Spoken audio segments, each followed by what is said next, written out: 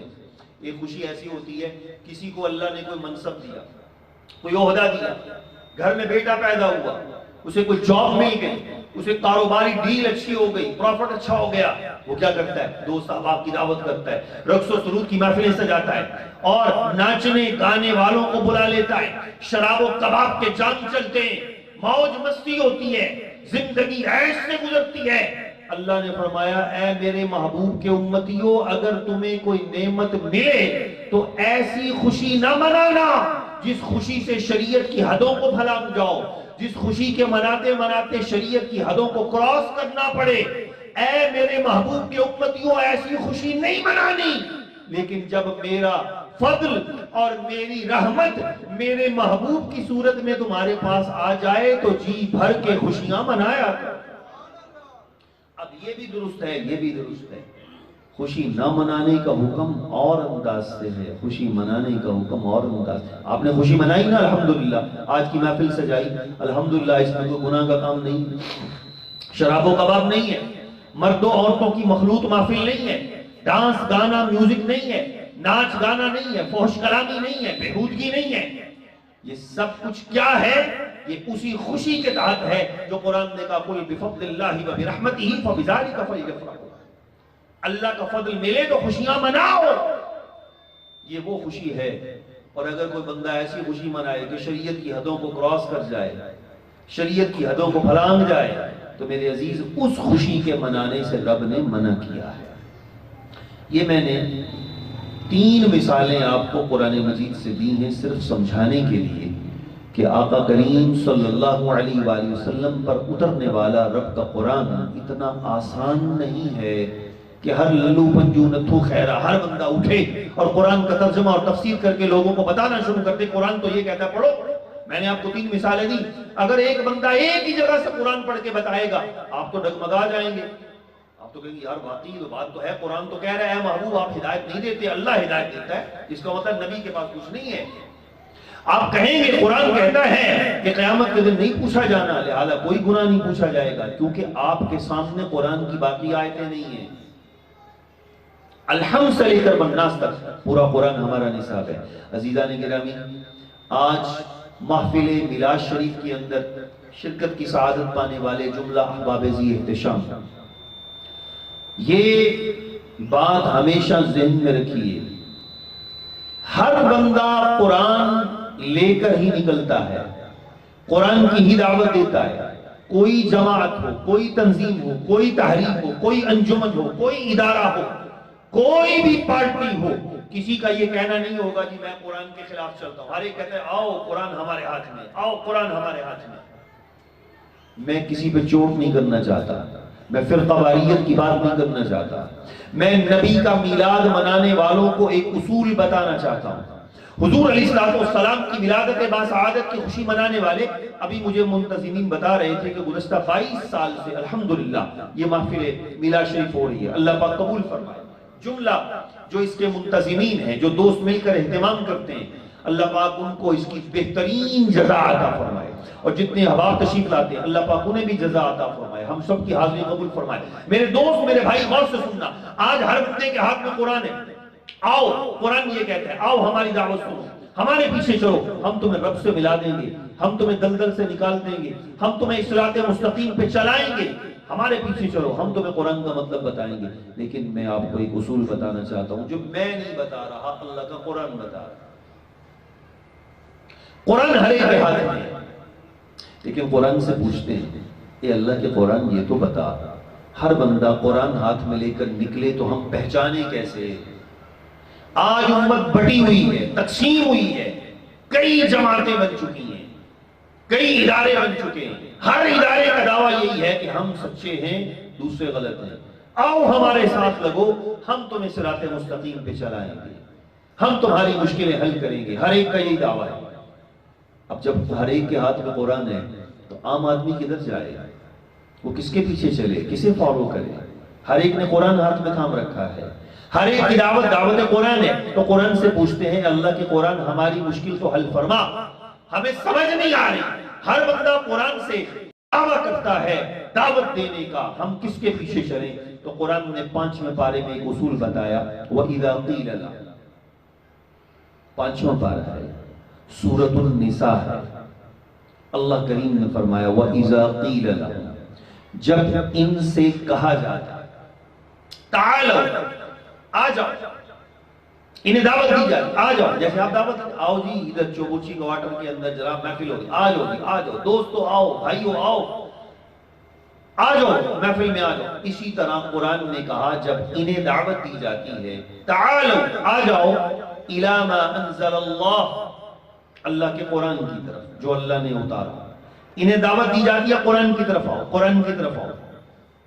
اگر اکیلا قرآن کافی ہوتا تو قرآن اتنا ہی ذکر کرتا، لیکن قرآن نے اتنا ذکر نہیں کیا، آگے اتنا بھی کہا وَإِلَى الرَّسُولِ، اور انہیں دعوت دی جاتی ہے آؤ رسول اللہ کی بارگاہ میں بھی آ جاؤ۔ یہ قرآن ہے، یہ 5واں پارہ پڑھ رہا ہوں۔ انہیں دعوت دی جاتی ہے 2 چیزوں کی، قرآن کی طرف بھی آؤ اور صاحب قرآن کی طرف بھی آؤ، قرآن کی بارگاہ میں بھی آؤ اور مصطفیٰ کریم کی بارگاہ میں بھی آؤ۔ اب آگے قرآن پتہ کیا کہتا ہے، رَأَيْتَ الْمُنَافِقِينَ، اے محبوب آپ دیکھو گے، اے نبی آپ دیکھو گے، جب انہیں دعوت دی گئی قرآن کی طرف بھی آؤ، نبی کی طرف بھی آؤ، تو آپ دیکھیں گے المنافقین، جو منافق ہیں وہ کیا کرتے ہیں؟ منافق کیا کرتے ہیں؟ یصدون عنک صدودا، وہ قرآن تو لے لیتے ہیں پر اے محبوب تیری بارگاہ میں نہیں آتے، یہ قرآن نے کہا ہے۔ قرآن تو پکڑ لیتے ہیں پر تیری بارگاہ میں نہیں آتے۔ آج بھی، اس وقت بھی اور قیامت تک اصول یہی رہے گا، میزان یہی رہے گا، ترازو یہی رہے گا۔ یہ بات یاد رکھنا، یہ میں خالی جوش سے نہیں کر رہا، پورے ہوش سے کر رہا ہوں، پوری ذمہ داری سے کر رہا ہوں۔ قیامت تک اسی شخص کا قرآن پڑھنا معتبر ہوگا، اسی شخص کی دعوت قرآن معتبر ہوگی، اسی شخص کے قرآن پر اعتماد کیا جائے گا جو قرآن کی تفسیر پڑھ کے سنائے، جو قرآن کا مطلب سمجھائے، اسی شخص پر اعتماد کیا جائے گا جس کے ایک ہاتھ میں اللہ کا قرآن ہوگا اور دوسرے ہاتھ میں دامن مصطفیٰ ہوگا۔ اگر دامن مصطفیٰ نہیں ہے حضور کا دامن نہیں ہے، قرآن ہے تو یہ تو قرآن پہلے بتا چکا، رأیت المنافقین یصدون عنک صدودا، اے محبوب جو منافق ہیں نا وہ تیری بارگاہ سے منہ موڑ لیتے ہیں، قرآن سے نہیں منہ موڑتے، تیری بارگاہ سے موڑ لیتے ہیں۔ پتہ چلا حضور کی بارگاہ میں آنے والا وہی سچا ہے جو قرآن پڑھتا ہے، اور جو حضور کی بارگاہ کو چھوڑ کر، دامن مصطفیٰ کو چھوڑ کر ادھر جاتا ہے۔ لوگ آج کہتے ہیں لو جی ابو جہل، ابو لہب، عتبہ، ولید، شیبہ یہ کافر تھے، کافر مر گئے۔ میں کہتا ہوں ان کو اعزاز بھی بڑے حاصل تھے، بڑے اعزاز حاصل تھے۔ پتہ ہے آپ کو ابو جہل کا پہلا اعزاز یہ تھا کہ وہ عربی زبان بولتا تھا، ابو جہل کا دوسرا اعزاز یہ تھا کہ وہ مکہ میں پیدا ہوا، تیسرا اعزاز یہ تھا کہ وہ کعبہ کے پڑوس میں رہتا تھا، چوتھا اعزاز یہ تھا کہ وہ حاجیوں کی خدمت کرتا تھا۔ ابو جہل کا گھر آج بھی آپ نکلے مروہ پہاڑی سے باہر تو جہاں ٹوائلٹس بنی ہے یہاں پر ابو جہل کا گھر تھا۔ رب نے قیامت تک کے لیے نجاست کا گھر بنا دیا، ٹوائلٹس بن گئی ہیں وہاں پہ۔ جتنے حاجی ہیں، جتنے عمرہ کرنے والے ہیں، جب وہ طواف سے کر کے باہر نکلتے ہیں، سعی کر کے مروہ سے باہر نکلتے ہیں تو ٹوائلٹ بنی ہے، وضو خانے بنے۔ یہاں پہ ابو جہل کا گھر تھا۔ ابو جہل قریشی بھی تھا، خاندان بھی بڑا تھا، برادری بھی بڑی تھی، فیملی بھی بڑی تھی، مکی بھی تھا، زبان بھی عربی تھی، مکے میں پلا کعبہ کا متولی ہے، کعبہ کے پڑوس میں رہتا ہے، پر ساری نسبتیں اس کے کام نہ آئیں، اس کے کام نہ آئیں، کوئی نسبت کام نہ آئی، مکی ہونا کام نہ آیا، عربی بولنا کام نہ آیا، کعبہ کے پڑوس میں رہنا کام نہ آیا۔ اور بلال چلا حبشے سے، سلمان چلا فارس سے، سہیب چلا روم سے، نہ زبان عربی ہے، نہ قبیلہ قریشی ہے، نہ خاندان مکی ہے، نہ وہاں کی کوئی اور نسبت حاصل ہے، پر بلال ہو، سہیب رومی ہو، سلمان فارسی ہو، مسلمانوں کے امام بن گئے، قیامت تک کے لیے عاشقوں کے امام بن گئے۔ ابو جہل مکے میں رہ کر بھی ناکام ہوا، اس لیے کہ نہ مکے میں رہنے سے کچھ ملتا ہے، نہ عربی بولنے سے کچھ ملتا ہے، ملتا ہے تو فقط آمنہ کے لال کا دامن پکڑنے سے ملتا ہے۔ دامن مصطفیٰ پکڑ لیتا تو ابو جہل جیسے دنیا کا سردار تھا، قیامت تک سردار ہوتا، پر حضور کا دامن نہیں پکڑا، عربی ہونا کام نہیں آیا، عربی ہونا کام نہیں آیا، مکے میں پیدا ہونا کام نہیں آیا، کعبہ کے پڑوس میں رہنا کام نہیں آیا، زبانیں کام نہیں آئی، نسبتیں کام نہیں آئی، خاندان کام نہیں آیا۔ جو میرے آقا کا نہ ہوا وہ قیامت تک کسی کا نہیں ہو سکتا، اور جو میرے آقا کے نام پہ مٹ گیا۔ میں ایک بات عرض کر کے اجازت چاہوں گا، ہم اپنے آقا کی شان کیا بیان کریں، ہم تو سچی بات یہ ہے آقا کے غلاموں کی شان بھی پوری نہیں سمجھ سکتے۔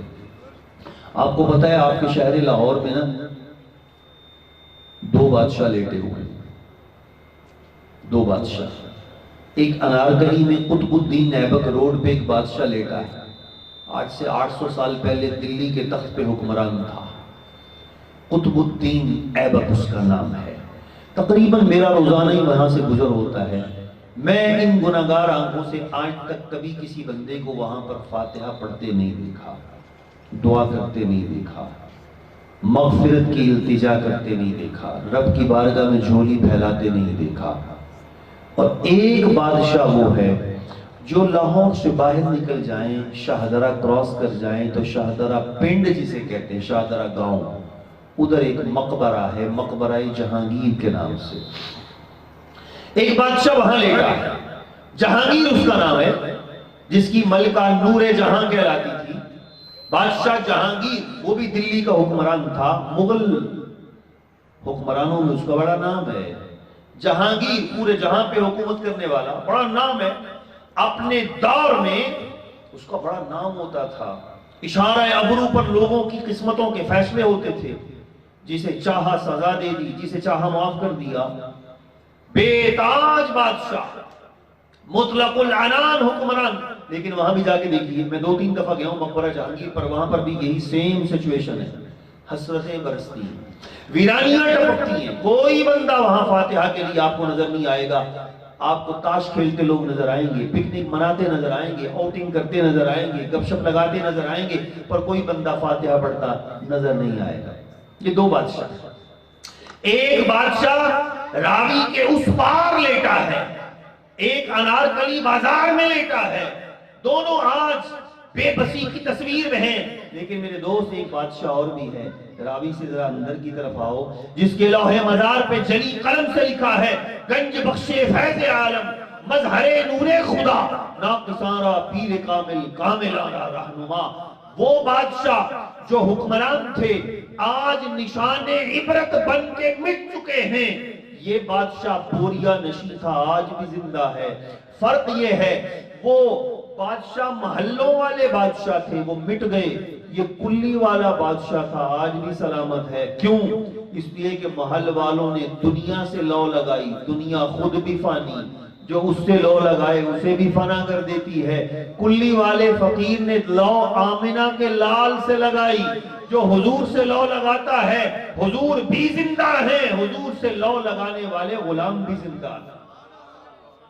تو ہم تو حضور کے غلاموں کی شان نہیں بتا سکتے, آقا کی شان کیا بتائیں گے. اللہ اکبر. ہمارے رب نے ہمارے آقا کو بے پناہ عظمتیں عطا فرمائیں, بے پناہ شانیں عطا فرمائیں. حضور علیہ السلام کی نسبت غلامی سب سے بڑا اعزاز ہے, ہمارے لیے سب سے بڑا اعزاز ہے. اور اس پر جتنا بھی انسان اللہ کا شکر ادا کرے کم ہے کہ رب نے ہمیں ہمارے استحقاق کے بغیر اس نبی کا امتی بنا دیا جس کے امتی بننے کی خواہش اللہ کے نبی بھی کرتے تھے. اور آقا کریم صلی اللہ علیہ وسلم کو اپنی امت سے بڑا پیار ہے. واللہ قیامت کے دن باپ بیٹے کے کام نہیں آئے گا, شوہر بیوی کے کام نہیں آئے گا, بھائی بھائی کے کام نہیں آئے گا. یوم یفر المرء من اخیہ, قرآن کہتا ہے بھائی سے انسان جان چھڑائے گا. وامہ وابیہ, اپنی سگی ماں سے, سگے باپ سے. وصاحبتہ وبنی, اپنی بیوی سے, اپنے بچوں سے دامن چھڑائے گا. ہر ایک نفسی نفسی کے عالم میں, میری جان بچ جائے, میری جان بچ جائے, ہر ایک کو اسی کی فکر ہوگی. جب کوئی کام نہ آئے گا, جب سب دامن چھڑا جائیں گے, آمنہ کا لال اپنی امت کے کام آ جائے گا. حضور فرماتے ہیں شفاعتی لأہل الکبائر من امتی, میری شفاعت میری امت کے کبیرہ گناہگاروں کے لیے, بڑے گناہگاروں کے لیے. لوگ نیکوکاروں کے ساتھ یاری لگاتے, میرے آقا اپنی امت کے گناہگاروں کی شفاعت فرمائیں گے. کاش اللہ کریم اپنے فضل و کرم سے ہمیں ان خوش نصیبوں میں شامل فرما لے, اور اس کی بارگاہ میں ہمیشہ یہی دعا کرنی چاہیے کہ مالک ہمیں ان خوش نصیبوں میں شامل فرما جن پہ تیرے محبوب کی چشم التفات اور نگاہ کرم پڑ جائے گی. اس لیے کہ جس پہ ہمارا امام فرما گیا پڑ گئی, جس پہ محشر میں بخشا گیا, اس نگاہ عنایت پہ لاکھوں سلام. حضور کی نگاہ التفات جس پہ پڑ جائے گی وہ یقیناً بخشا جائے گا. ہمارا ایمان ہے.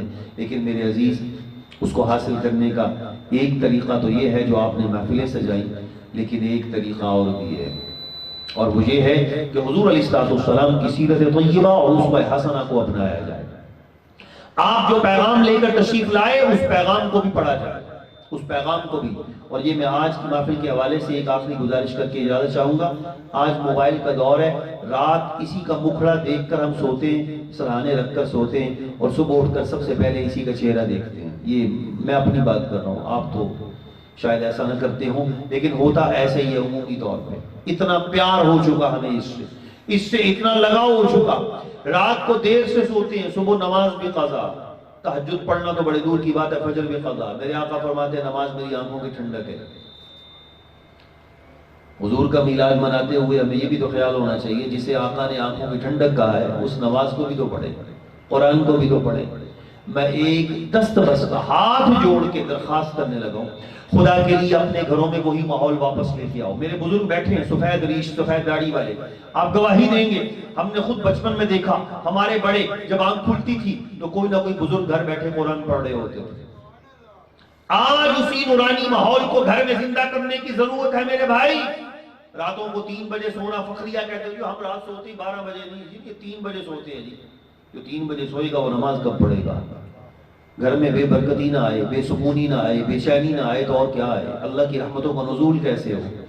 گھر میں برکتوں کا نزول تب ہوتا ہے میرے بھائی جب گھر کے اندر کوئی اللہ کا قرآن پڑھنے والا بیٹھا ہے, مصلی بچھانے والا بیٹھا ہے, اللہ سے لو لگانے والا بیٹھا ہے. کو باپ, کو ماں, کو دادا, کو دادو, کو نانا جی, کو میاں جی, کوئی نہ کوئی بزرگ گھر میں بیٹھ کے قرآن پڑھتا ہے، اللہ کی رحمتوں کا نزول ہوتا ہے۔ ہمارے بڑوں نے ہمیں یہ کلچر دیا تھا، ہم بچپن میں اٹھتے تھے تو دیکھتے تھے کہ بزرگ بیٹھے قرآن پڑھ رہے ہیں۔ اب ہم بڑے ہو گئے، اب ہمارے بچے ہیں، ہم پر لازم ہے کہ ہم اپنے بچوں کو وہی ماحول دیں۔ ہم نے بچوں کو شوق میں موبائل تو تھما دیا، لیکن موبائل فائدہ مند بھی ہے، نقصان دہ بھی ہے۔ قرآن سے دوری ہو رہی ہے، قرآن سے بہت دوری ہو رہی ہے، نماز سے دوری ہو رہی ہے۔ خدا کے لیے محفل سجانے کا فائدہ تو تب ہے جب نماز بھی پڑھے۔ اگر محفل ساری رات کرے تو وہ نماز ہی نہ پڑھے تو محفل کا کیا فائدہ؟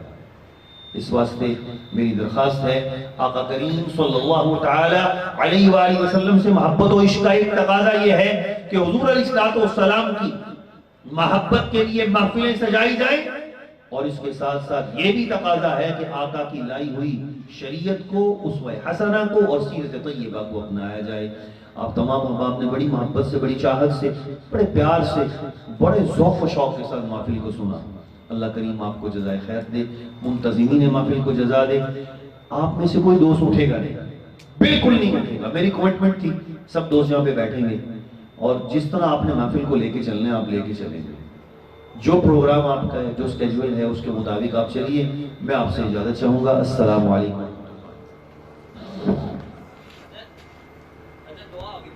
جزاکم اللہ۔